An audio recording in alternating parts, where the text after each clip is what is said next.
Hey Robin, everyone loves the Drake fans.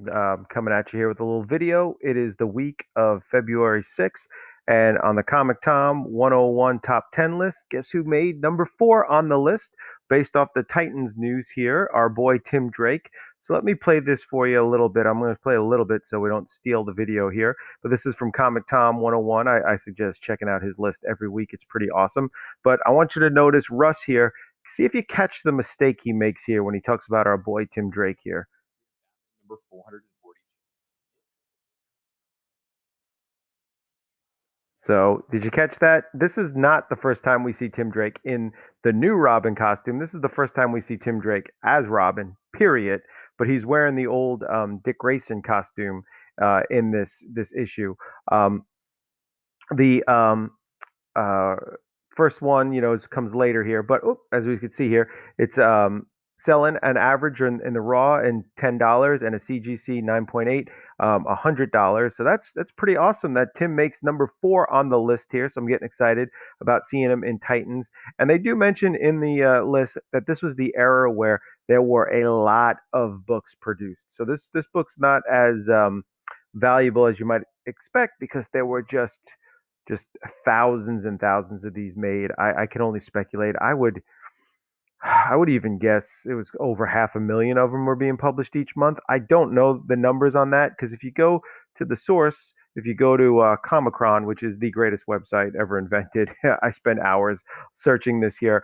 They don't actually, Diamond doesn't have the actual numbers um, from this time produced, but I can tell you based off the Batman movie that was coming out that there was just huge, huge amounts of comics, and they were selling for like I think they were 75 cents at the time.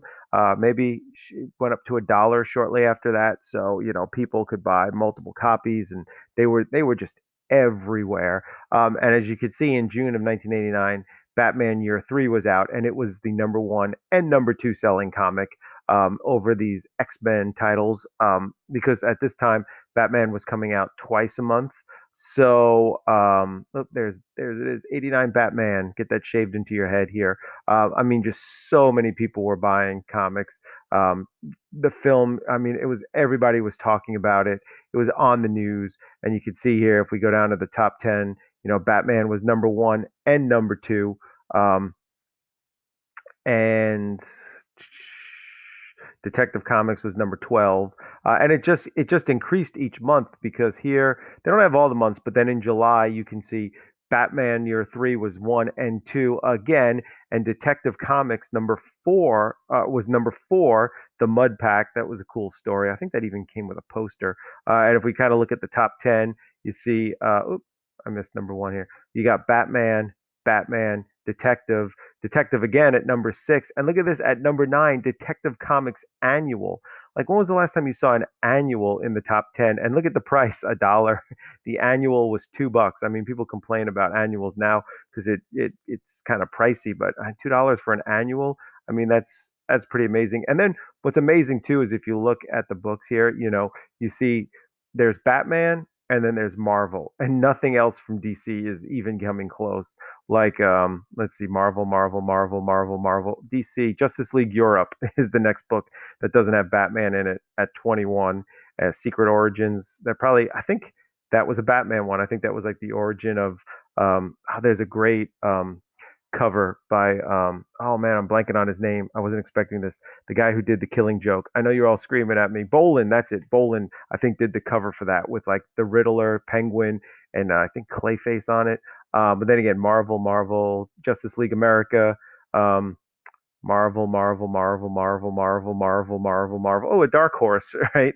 And then finally, Action Comics, Superman down here, which is why, and Superman was still only 75 cents. Superman stayed 75 cents forever until they decided to kill him, and then it became the biggest selling book of all time here. If we go again here, look here in August of '89, this is when Batmania is at its maximum. And what I've heard, I've seen this in documentaries, like I think it was Denny O'Neil or somebody said they didn't have enough paper to print them all. Like they were just printing and selling out, printing and selling out. They could have sold even more if they had printed more. But you could see Batman number one, A Lonely Place of Dying, was the number one comic of the month, even outselling the X Men. and then Detective Comics was in the top five. So three of the top five was Batman. Um, that's pretty amazing. And then here, oh wait, I think was that there was something I wanted to point out about Titans. No, it was Star Trek. I had that book. That was so good. It was written by Peter David. I was so angry The Next Generation outsold the classic, but they probably were pretty close. But that was, yeah, that Star Trek series with Peter David was really good. Okay, maybe it's this one right here. October 1989. So there it is. This is the book that Comic Tom was talking about. And Number one book was Legends of the Dark Knight, number two. Then there's Batman. Then there's Detective with Anarchy. So you could see we don't have the exact numbers, but for Batman 442, the first Tim Drake Robin, to be the number two book in 1989 when they were just printing so many books and you could buy it for $1. So comic book stores could order, a lot of them. Think about it. If you're buying it for $1, what were the stores having to pay for it? So it was no big deal for a store to order just hundreds of extra copies. Like maybe the store was paying half of that, 50 cents. So a comic book store, hey, let's buy an extra 100 Batman, $50. Maybe we'll sell them. Maybe stores paid even less than that. I don't know how much the store paid for it. Maybe a big store could have got them for a quarter. Hey, let's buy 300 extra Batman and see. I remember just stacks and stacks of these books sitting in stores. So to give you another book to kind of spec on, right down here you see it number 9. So it's in the top 10. New Titans, 61. That was a $1.75. It was like the oof, that was a little bit more. That's why I came in number fourth in money wise. But oh, look at this. So this is the ranking in units sold, but this is the ranking for dollars. So if you multiply the units sold times the price, it gives you the dollars. And Batman still, even only at $1, still came in second place. That shows you how many of these things they were printing. And then Titans came in fourth because they were at $1.75. But that new Titans, there's a lot of them out there, right? Because everyone who was buying Batman was buying a new Titans, but they might be a little bit more a book to spec on because here's a New Titans 60. This is part of the Lonely Place of Dying. So maybe some people who are buying that first Tim Drake and they see that it is part